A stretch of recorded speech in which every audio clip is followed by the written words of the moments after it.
Сіздер қазір сетевой десе қорқады да, сетевой емес па деп шығады. Түсінем, неге ол кісілер олай айтады? Өйткені бұрында қалай болды? Қазір де бар ондай сетевой, сетевиктар бар, лишь бы товарларын сатса болды.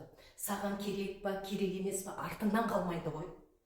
Ақпараттарды керек жоқ жібере береді. Міне, осындай сетевиктар бар. Сені даже подписка жасау мүмкін, подписка жасайды да орта жолда тастап кетіп, өз вообще басқа сетевойда жүреді. Бір күн ана сетевойда, ертең мына сетевойда.